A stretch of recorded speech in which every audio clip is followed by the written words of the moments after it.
মৰমৰ চতুৰ্থমান শ্ৰেণীৰ ছাত্ৰ ছাত্ৰীসকল, তোমালোকৰ ইতিমধ্যে তিনিমহীয়া পৰীক্ষাৰ পাছত আহিব লগা নেক্সট পাৰ্টকেইটা হ'ল বৃত্ত। তাৰপিছতে বৃত্তৰ লগতে আমি আৰু শিকিবলগীয়া পাৰ্টটো হৈছে বিভিন্ন ধৰণৰ জ্যামেট্ৰিক আকাৰবিলাকৰ বিষয়ে আমি শিকিম। গতিকে আমি বৃত্ত কেন্দ্ৰবিন্দু কি, বৃত্তৰ ব্যাস মানে কি, বৃত্তৰ ব্যাসাৰ্ধ মানে কি ইত্যাদিবোৰ এই পাঠটোৰ দ্বাৰা যে জানিবলৈ চেষ্টা কৰিম। গতিকে কেনেকৈনো এটা বৃত্ত আঁকিব লাগে এই বিষয়েও আমি আজি অৱগত হ'ম। গতিকে পোনপ্ৰথমেই ইয়াতে এটা ছবি দিছিলে, তোমালোকে এই ছবিটো চোৱা, আৰু তোমালোকৰ পাঠটোৰ নাম আছিলে বৃত্ত আৰু পাঠ নং হ'ল 8। গতিকে এই ছবিটোত কিছুমান গোল, যিটো নেকি আমি গোলাকাৰ নহয় জানো, গোলাকাৰ আকৃতিৰ কেইবাটাও বস্তু ইয়াতে দিয়া হৈ আছে। কি কি বস্তু দিছে বাৰু? ইয়াতে আমি দেখি আছোঁ ৰুটি দিয়া আছে নহয়নে, ৰুটি দিয়া আছে। তাৰপিছত কি দিয়া আছে? কাঁহী দিয়া আছে। তাৰপিছতে কিছুমান মিঠাই আকৃতি দিয়া হৈ আছে। তাৰপিছতে প্লেটত বৰফি দিয়া হৈ আছে। কাপত প্লেট দিয়ে, মানে কাপ আৰু প্লেটৰ ছবি, যিটো নেকি অকণমান অৰেঞ্জ কালাৰৰ, এইটো কাপ প্লেটৰ ছবি হয়, তাতে দিয়া হৈ আছে। গতিকে এনেকুৱা কিছুমান বস্তু দিয়া হৈ আছে যিবিলাক নেকি ঘূৰণীয়া আকৃতিৰ, হয়নে বাৰু? আৰু এই ঘূৰণীয়া আকৃতিৰ ওপৰত তোমালোকক ইয়াত প্ৰশ্ন কেইটামান সুধিছিলে, চোৱাচোন বাৰু।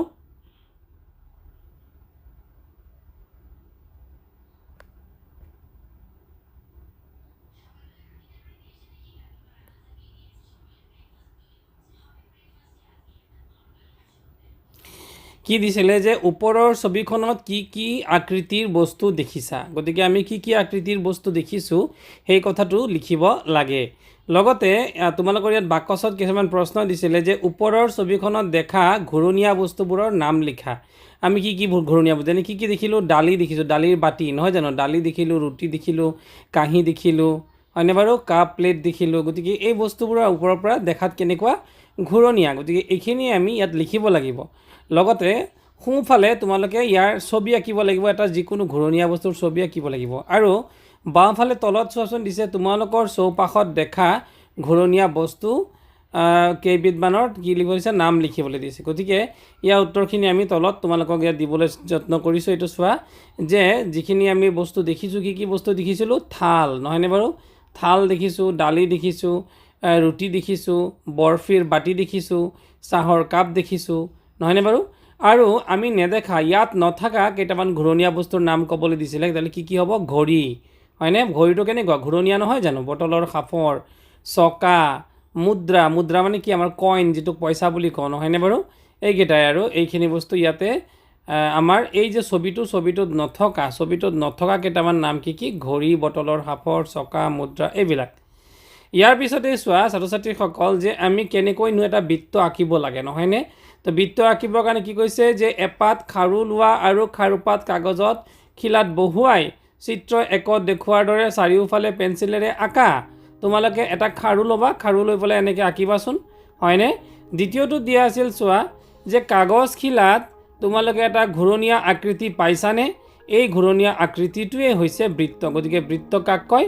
এই যে এনেকুৱা গোল আকৃতিৰ, আমি যদি খাৰুৰে যে আঁকিলোঁ, এই যে গোল আকাৰটো দেখিছা, এই গোল আকাৰটোৰ নামেই হৈছে বৃত্ত, হয়নে বাৰু? এতিয়া ইয়াৰ পিছত দিছিলে, এতিয়া বৃত্তটো কাগজখনৰ পৰা কাটি লোৱা। গতিকে কেঁচিৰে চোৱা আমি কি কৰিব লাগিব, যিটো বৃত্ত আমি পাইছিলোঁ তাক কেঁচিৰে আমি কাটি উলিয়াম দেই। এইবাৰ উলিওৱাৰ পাছত বৃত্তাকৃতিৰ কাগজ টুকুৰা সমানে দুভাগ হোৱাকৈ ভাঁজ কৰিবলৈ দিছে। আৰু ভাঁজ কৰা কাগজ টুকুৰা খুলি দিয়া আৰু ভাঁজটোৰ ওপৰত এডাল আঁচ টানা। গতিকে এইটো চোৱাচোন, এইটো আমি যি টুকুৰা বৃত্ত কাটি উলিয়ালোঁ তাক আমি কি কৰিছোঁ চোৱাচোন, মাজতে দুভাঁজ কৰিছোঁ, হয়নে? এয়া দুভাঁজ কৰি পেলাই কি কৰিছোঁ, এয়া মেলি দিছোঁ। মেলি পেলাই তাক আকৌ কি কৰিছোঁ, কাঠ পেঞ্চিলেৰ মাজত এই আঁচ টানি দিছোঁ, হয়নে? মাজত এনেকৈ আঁচ টানি দিলোঁ। দেখা পাইছেনে আঁচডাল? এতিয়া মাজত যিডাল আঁচ টানি দিলোঁ, এই আঁচডালকে আমি যদি বৃত্তৰ ওপৰত এনেকুৱা মাজামাজিকৈ এডাল আঁচ টানো, তাকে কোৱা হ'ব ব্যাস। কি বুলি কোৱা হ'ব? ব্যাস। ঠিক আছে। এতিয়া চোৱা, আঁচডাল চিত্ৰত দেখুওৱাৰ দৰে সূতাৰে জুখি লোৱা। আমি জুখিব পাৰোঁ। বৃত্তাকৃতিৰ কাগজ টুকুৰা বিভিন্ন ধৰণে সমানে দুভাগ হোৱাকৈ ভাঁজ কৰা আৰু ভাঁজ খুলি প্ৰতিটো ভাঁজৰ ওপৰত আঁচ টানা। আঁচবোৰ সূতাৰে জোখা। এনেকৈ এতিয়া আমাক কি ক'ব দিছে, এয়া চোৱা,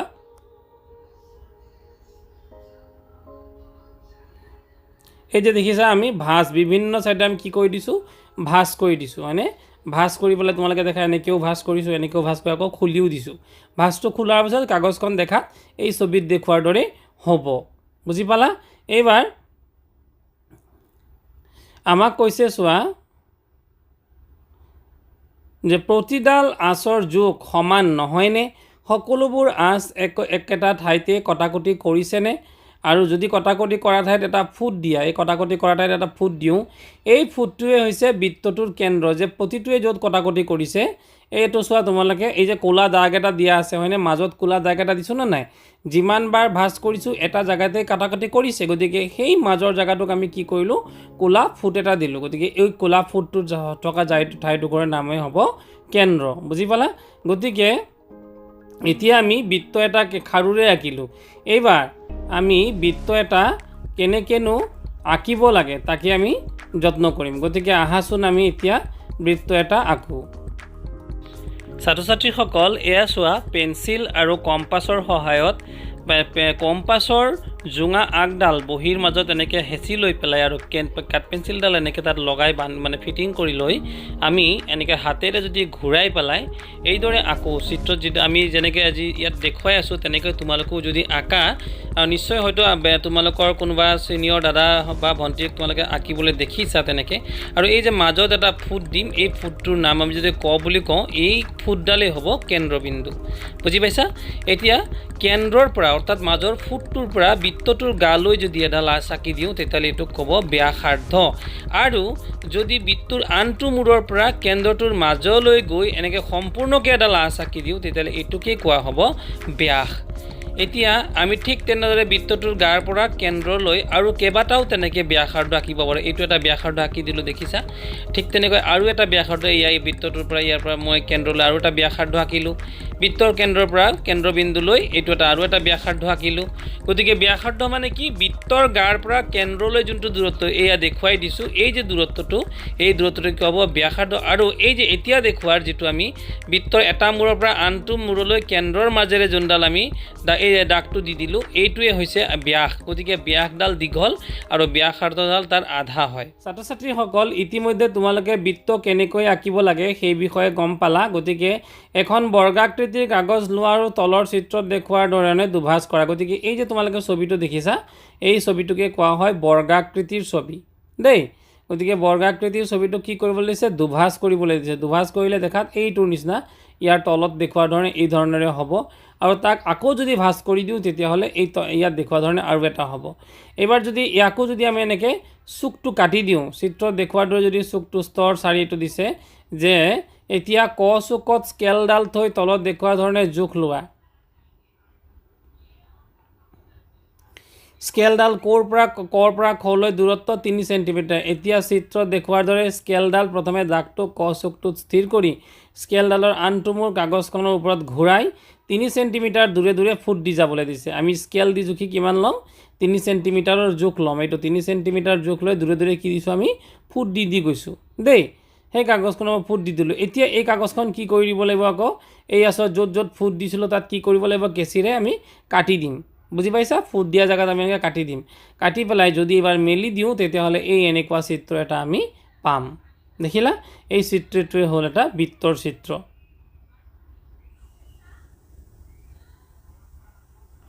গতিকে আমাক কিছুমান ক্ৰিয়াকলাপ দিছে যে এখন কাৰ্ডবোৰ্ড এখন ডাঙৰ কাগজ দুডাল পেঞ্চিল এডাল সূতা এনেকৈ লৈ পেলাই আমাক কি কৰিব দিছে কাৰ্ডবোৰ্ডখনত বগা কাগজখন আঠা লগাই লোৱা পেঞ্চিল দুডাল সূতাডালেৰে দুই মূৰে বান্ধি লোৱা এতিয়া তোমালোকৰ মাজৰ শিক্ষাৰ্থী এগৰাকীয়ে পেঞ্চিল এডালৰ জোঙা মূৰটো কাৰ্ডবোৰ্ডখনৰ সমাজত স্থিৰকৈ পুতি ধৰা এই এনেকুৱা দেখিছানে বাৰু জোঙা মূৰটো কাগজখনৰ সমাজত পুতি ধৰিছে তাৰপিছত কি কৰিছে এনেকৈ যদি আমি এইটোৰ দৰেকৈ এনেকৈ কি কৰিলোঁ দুডাল পেঞ্চিল নহয়নে বাৰু এনেকৈ এডাল পেঞ্চিল ইয়াতে সূতা এডাল বান্ধি লৈ পেলাই ইয়াত লগাই দিছোঁ আৰু সিফালে সেইডাল পেঞ্চিলডাল এনেকৈ যদি আমি ঘূৰাই থাকোঁ তেতিয়াহ'লে আৰু এই সূতাৰ জোখটো কিন্তু একেই থাকিব এনেকৈ যদি আমি ঘূৰাই থাকোঁ তেতিয়াহ'লে এনেকুৱা চিত্ৰ এটা পাম তেতিয়াহ'লে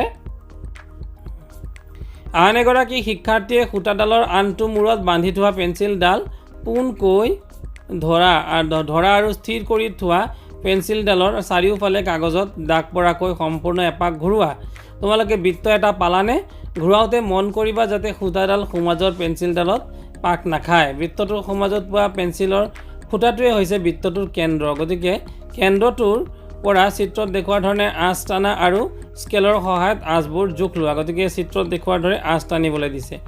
এতিয়া আঁচবোৰ জোখ সমান হয় নে নহয় আমাক সুধিছে। লগতে আৰু কেইটামান প্ৰশ্ন সুধিছে যে বৃত্ত এটাত কিমানডাল ব্যাসাৰ্ধ আঁকিব পাৰি, হয়নে? আমি ইতিমধ্যে ব্যাসাৰ্ধ কাক কয় শিকিছোঁ। গতিকে কিমানডাল আঁকিব পাৰি সেইটো আমি উত্তৰ ক'ব লাগে। আৰু এই যে বৃত্তটো কাষত দেখিছা, এই বৃত্তটোৰ জোখ কিমান আমি লিখিব লাগে, ব্যাসাৰ্ধৰ জোখ। আৰু দুটা প্ৰশ্ন দিছিলে যে বৃত্তৰ ব্যাসৰ জোখ ব্যাসাৰ্ধৰ কিমান, আধা নে দুগুণ, এইটো উত্তৰ আমি কৰিব লাগে। আৰু এটা প্ৰশ্ন কৰিব লাগে যে বৃত্তৰ ব্যাসাৰ্ধৰ জোখ ব্যাসৰ কিমান, আধা নে দুগুণ, সেই কথাটো আমি কৰিব লাগে। যিহেতু আমি ইতিমধ্যে ব্যাস আৰু ব্যাসাৰ্ধ দুটা শিকিছোঁ নহয় জানো। গতিকে ব্যাসাৰ্ধ মানে কি বাৰু, যোনডাল ব্যাস সেই ব্যাসডালৰ আধাই হ'ব ব্যাসাৰ্ধ। গতিকে ব্যাসাৰ্ধডাল হ'ব ব্যাসৰ আধা আৰু ব্যাসডাল হ'ব ব্যাসাৰ্ধৰ দুগুণ। গতিকে এই উত্তৰবিলাক আমি ইয়াতে কৰিছোঁ। চোৱা যে প্ৰথম প্ৰশ্নটো এইটো তোমালোকে লিখিছোঁ, এইটো হয় হ'ব। দ্বিতীয়তে এইটো প্ৰশ্ন দিছিলে যে বৃত্ত এটাত কিমানডাল ব্যাসাৰ্ধ আঁকিব পাৰি, উত্তৰটো হ'ব অসংখ্য। হ'ল কাষতে থকা এই যে বৃত্তডাল, এই বৃত্তডাল কিমান, ব্যাসৰ জোখ কিমান, 3 চেণ্টিমিটাৰ। যদি মাজামাজিকে এই মাজৰ কেন্দ্ৰবিন্দু অৰ্থাৎ ফুটটোৰ মাজামাজি যদি আমি জুখি দিওঁ তেনেহ'লে কিমান ওলাব, 3 চেণ্টিমিটাৰ। তোমালোকে বহীটো এনেকৈ এটা বৃত্ত আঁকি পেলাই মাজামাজিকে যিডাল ব্যাস ওলাব ব্যাসডাল জুখি চাই পেলাই লিখিবা। আৰু ব্যাসাৰ্ধৰ জোখ কিমান হ'ব, যদি ব্যাসৰ জোখ 3 চেণ্টিমিটাৰ, ইয়াতে আমাৰ ব্যাসৰ জোখ কিমান ওলাইছে 3 চেণ্টিমিটাৰ, তেনে ব্যাসাৰ্ধৰ জোখ কিমান হ'ব। গতিকে 3ৰ আধা হৈছে 1.5। গতিকে আমি 1.5টোকে আমি 1.5 চেণ্টিমিটাৰ বুলিও ক'ব পাৰোঁ। গতিকে উত্তৰটো হ'ব 1.5 চেণ্টিমিটাৰ বা 1.5 চেণ্টিমিটাৰ। আৰু এটা প্ৰশ্ন যে বৃত্তৰ ব্যাসৰ জোখ ব্যাসাৰ্ধৰ কিমান হ'ব, ব্যাসডাল হ'ব ব্যাসাৰ্ধৰ কিমান, দুগুণ হ'ব। আৰু বৃত্তৰ ব্যাসাৰ্ধৰ জোখ ব্যাসাৰ্ধৰ জোখ ব্যাসৰ কিমান হ'ব, এইটো হ'ব আধা। আৰু ইয়াতে দিছিলে কি, এইটো এতিয়া ঘড়ীত কেইটা বাজিছে, 9টা বাজিছে। গতিকে এই যে কাটাকেইডাল দিছে, গতিকে ইয়াত যিটো কাটা দুডাল দিছে, গতিকে এই 12ৰ পৰা মাজৰ বিন্দুটোলৈকে কিমান, ইয়াৰ জোখটো কিমান, এইটো হ'ব 1.5 চেণ্টিমিটাৰ অৰ্থাৎ 1.5 চেণ্টিমিটাৰ। এইবাৰ এই যে গোলকৈ দিয়া কেইবাটাও আমাক কি দিয়া আছে, বৃত্ত এটা দিয়া আছে আৰু মাজতে কেইটামান আঁচ টানি দিয়া আছে নহয় জানো। তেনেহ'লে এইবিলাক ব্যাসাৰ্ধ মানে এই যে গোলডাল, এই গোলডালৰ মানে এটা মূৰৰ পৰা সিটো মূৰলৈ, ইটো মূৰৰ পৰা সিটো মূৰলৈ তেতিয়াহ'লে কিমান হ'ব, 4 চেণ্টিমিটাৰ। গতিকে এটা মূৰৰ পৰা কেন্দ্ৰবিন্দু অৰ্থাৎ মাজৰ বিন্দুটোলৈ কিমান হ'ব, তাৰ আধা মানে 4ৰ আধা কিমান, 2। গতিকে ইয়াৰ জোখটো হ'ব চোৱা 2 চেণ্টিমিটাৰ, হয়নে। তাৰপিছত এই এডাল বৃত্ত দিছিলে, এই বৃত্তটোৰ ব্যাসাৰ্ধ কিমান বুলি সুধিছে। বৃত্তটো তোমালোকে যদি জোখা মুঠ হ'ব বৃত্তটোৰ এটা মূৰৰ পৰা আনটো মূৰলৈ কেন্দ্ৰবিন্দুৰ মাজামাজিকে যদি আমি টানি দিওঁ তেতিয়াহ'লে হ'ব 8 চেণ্টিমিটাৰ। কিন্তু তাৰ আধা যদি কৰি দিওঁ তেতিয়াহ'লে কিমান হৈ যাব, 4 চেণ্টিমিটাৰ। এয়া হৈ গ'ল আমাৰ উত্তৰ। তাৰপিছত ইয়াত তোমালোকক প্ৰশ্ন দিছিলে যে ঘড়ীটোৰ ব্যাস কিমান। গতিকে ঘড়ীটোৰ ব্যাস কিমান হ'ব, যিহেতু ঘড়ীটোৰ ব্যাসাৰ্ধ 1.5 চেণ্টিমিটাৰ, ব্যাসৰ আধা দিয়া আছে কিমান 1.5, তেনেহ'লে ব্যাস কিমান হ'ব, ব্যাস হ'ব 3 চেণ্টিমিটাৰ। চকাটোৰ ব্যাস, যিহেতু চকাটোৰ ব্যাসাৰ্ধ কিমান পাইছোঁ আমি 2 চেণ্টিমিটাৰ, তেতিয়াহ'লে ব্যাস কিমান হ'ব, ব্যাস হ'ব 2ৰ ডাবল, 2 পূৰণ 2 মানে 4 চেণ্টিমিটাৰ। আৰু খাৰুপাত, এই পাত হৈছে খাৰুপাতৰ ব্যাসাৰ্ধ কিমান দিয়া আছে 4 চেণ্টিমিটাৰ, তেনেহ'লে ব্যাস কিমান হ'ব, ইয়াৰ দুগুণ হ'ব, অৰ্থাৎ কিমান হ'ব, খাৰুপাতৰ ব্যাস হ'ব 8 চেণ্টিমিটাৰ। হ'ল। এইবাৰ পেঞ্চিল কম্পাছেৰে বৃত্ত আঁকোৱা। অৰ্থাৎ ইতিমধ্যে মই বৃত্ত কেনেকৈ আঁকিব লাগে ভিডিঅ'টোৰ দ্বাৰা তোমালোকক মই দেখুৱাইছোঁ। গতিকে এইডাল হৈছে, এই যে ছবিটো দেখিছা, এইটোক ছবিটোকে কোৱা হয় কম্পাছ। ঠিক আছে, এইডালক কম্পাছ কোৱা হয়। আৰু এইডালেৰে কি হয়, এই আগতে আমি ভিডিঅ'ত দেখুৱাৰ ধৰণে এনেকৈ আঁকি পেলাই কি আঁকিব পাৰি, এটা বৃত্ত আঁকিব পাৰি। গতিকে এই বৃত্তৰ দ্বাৰা ইয়াতে বৃত্তৰ সোঁমাজত যিটো বিন্দু, এই সোঁমাজৰ বিন্দুটোক আমি ইতিমধ্যে শিকিছোঁ, কি বুলি কয় বাৰু চোৱা, তোমালোকৰ চিত্ৰত দেখুৱাই দিয়া হৈছে ইয়াতে, এইটো কয় কেন্দ্ৰ।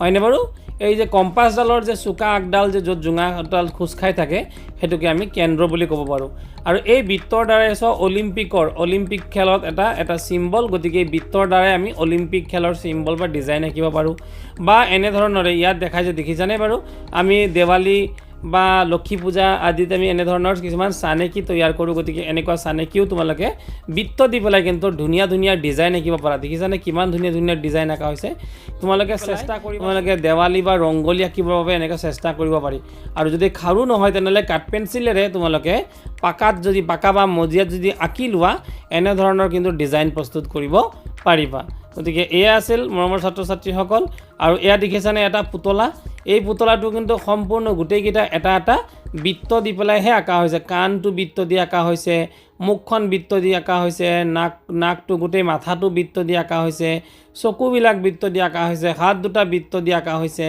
আৰু পেটডালো বৃত্ত দি আঁকা হৈছে লগতে ভৰিকেইটাও কিন্তু বৃত্তৰে আঁকা হৈছে গতিকে মৰমৰ ছাত্ৰ ছাত্ৰীসকল এয়া আছিল বৃত্ত সম্বন্ধীয় আজিৰ ভিডিঅ'টো গতিকে ভিডিঅ'টো কেনেকুৱা পালা মোক জনাবা আৰু যদি ভিডিঅ'টো ভাল লাগিল তেনেহ'লে বন্ধুবৰ্গৰ মাজত শ্বেয়াৰ কৰি দিবা আৰু যদি প্ৰথমবাৰৰ বাবে মোৰ চেনেলটোলৈ আহিছা নিশ্চয়কৈ ছাবস্ক্ৰাইব কৰি দিবা থেংক ইউ